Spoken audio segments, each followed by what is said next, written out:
जय जगन्नाथ बंधु भिविजी रामजी योजन आमर जो मेट भाई भौणी मैंने काम करुँच सहित सेमी स्किल्ड वर्कर माने जो काम करुँच से इक्वासी जमीक आम पूर्व भिडियो आलोचना करते भिविजी रामजी एनएमएमएस आप्र जो नुआ अपडेट भर्सन आसी 4.1.1 भर्सन से गोटे नुआ फीचर दि जाइए नुआ ऑप्शन दि जाइए जे आमर स्किल्ड सेमी स्किल्ड आउ मेट भाई भौणी मानकर इ केवाईसी करा जीवो इ केवाईसी करा जीवो ता सहित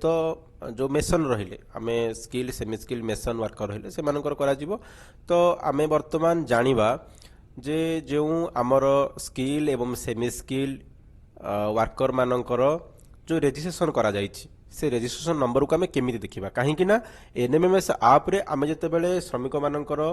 स्किल सेमी स्किल बा मेट हुंतु से मानकर जते बेले आमे ई केवाईसी करिबा से मानकर रजिस्ट्रेशन नंबर टी निहाती भाबरे दरकार तो आमे जे भली भाबरे श्रमिक मानकर जते बेले ई केवाईसी करूथिले तांकर जेमति जॉब कार्ड हमकु आवश्यकता थिला जॉब कार्ड द्वारा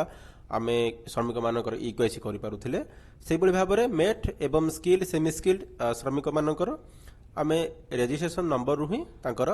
सिलेक्ट करिक तांकर ई केवाईसी करिबा तो आमे भिविजी रामजी वेबसाइट रु आमे के भली भाबरे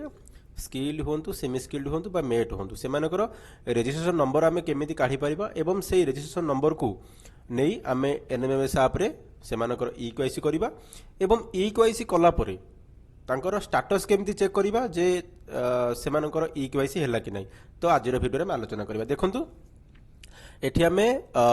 एठी आमे भिविजी रामजी रो वेबसाइट ओपन कर देइचे आपण मान तो जानि छंती vvgramji.dord.gov.in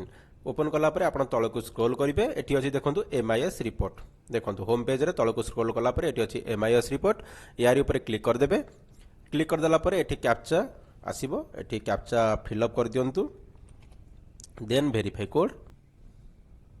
देखंतु एठी हमर आसी गला एमआईएस रिपोर्ट आसीगला तापर आम स्टेट नाम ये ओडिशा सिलेक्ट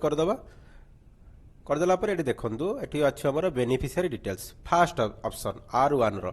बेनिफिशियरी डिटेल्स उपर क्लिक कला परे आमको तलकू स्क्रॉल करिया ये 2 नंबर अच्छे देखो वर्कर अकाउंट डिटेल्स एवं ये 5 नंबर देखो ये अच्छे dynamic report on skill and semi skill worker account details यार ऊपर आम क्लिक करवा मन रहा ये बेनिफिशियरी डिटेल्स R1 उपर क्लिक करवा तापर रहिला worker account details 2 number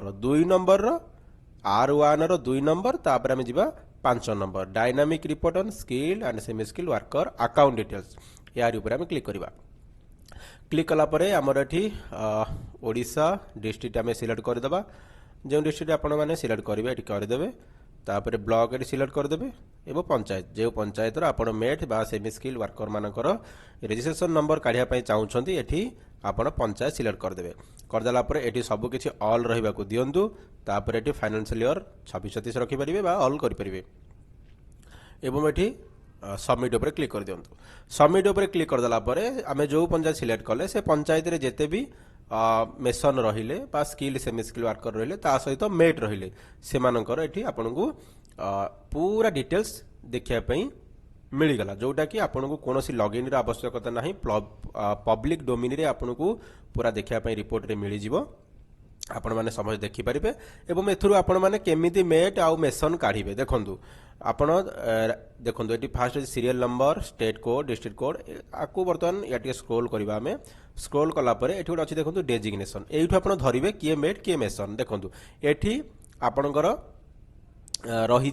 designation mason तो मेसन जो मानकु से मानकु छाड़ी दिंतु एवं जोठी गैप अच्छी मेसन पड़नी आपण धरि नियंतु सी हेले मेट बुझी पारिले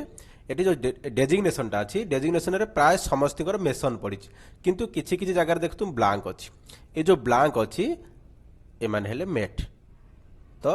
ए पटको स्क्रॉल आपण करिवे लेफ्ट साइड को एवं से मानकर नाटा आपण एठु जानि परिबे ता सहित देखंतु बंधु एठी रही रजिस्ट्रेशन नंबर तो सही मेसन हुंतु बा मेट हुंतु से मानकर ए जो रजिस्ट्रेशन नंबरटा रहिला ए रजिस्ट्रेशन नंबर टी आपण माने नेबे नेइकरी हमर जो एनएमएमएस एप्लीकेशन रे एटा को जो ई केवाईसी ऑप्शन रही सेठी आपण एठी सर्च करदेले एई रजिस्ट्रेशन नंबर टी आपणकर से श्रमिक हुंतु बा मेट तांकर नाटा शो कर शो कर गला परे तांकर आपण ई केवाईसी करेंगे एवं जिते बेले आपण ई केवाईसी कर दउछंती देखंतु आमे एपाट को स्क्रॉल करिया राइट साइड की एठी गोटे ऑप्शन अछि इज ई केवाईसी डन एठी बर्तमान किछि पड़िनी माने एठी केवाईसी किछि हेइनी तो निश्चित भाव जिते बेले आपणकर केवाईसी होई जिवो एठी आपनको यस देखिया पई मिलिबो एवं एठी आ गोटे ऑप्शन अछि देखंतु इज एबीपीएस एनाबल्ड तो आधार देखंतु एठी एबीपीएस एनाबल्ड रे एटा नो रही तो निश्चित भाव में आपण मैंने आपणकर डीबीटी एठी एक्टिव करिया पड़िबो जोटा कि आपण एठू मध्य चेक करें तो निश्चित भाव में आपण मैंने एठू आपणकर देखिपारे डिटेल्स जे किए मेट किए मेसन ता सहित से स्किल सेमी स्किल वर्कर हूँ मेट हूँ से रजिस्ट्रेशन नंबर आपको देखा मिल जाऊँगी ता सहित वर्कर नेम देखा मिल जाऊँगी bank name branch code branch name देखा मिल जाऊँगी आईएफएससी कोड देखा मिल जाऊँगी तापर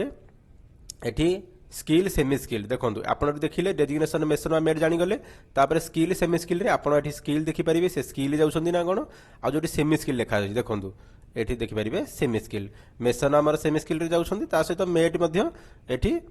सेमी स्किल रे जाउछंदी तो आपण माने एठी एटा मध्य स्किल के सेमी स्किल के देखिपारे ता सहित जेनेरेटेड मैंडेज यहाँ तो आपंकर 26-27 जदि कौन मेसन बा मेट कम कर दिन कम कर रिपोर्ट देखा मिल तो यही सब रिपोर्ट आप ऑप्शन को आसिक देखिपारे जोटा कि आपंकर R1 रो 2 नंबर आसबे 5 नंबर सिलेक्ट करेंगे dynamic report on skill and semi skill workers एथि आपण मैंने श्रमिक मानकर जो स्किल सेमी स्किल बा मेट मेट रहिले से मानकर ना जानि परिबे से मानकर रजिस्ट्रेशन नंबर जानि परिबे ई केवाईसी होईची कि नहीं जानि परिबे तो आशा करूची आपण माने जो कमेंट करथिले जे आमे केउ भलिया बरे रजिस्ट्रेशन नंबर पाइबु तो आपण माने एठु आपनकर रजिस्ट्रेशन नंबर पाइ जिवे आपण मेसन हुंतु बा मेट हुंतु आ तापरे आपण एनएमएमएस एप्लीकेशन रे आपनकर ई केवाईसी यथा शीघ्र करई नियंतु धन्यवाद थैंक फॉर वाचिंग।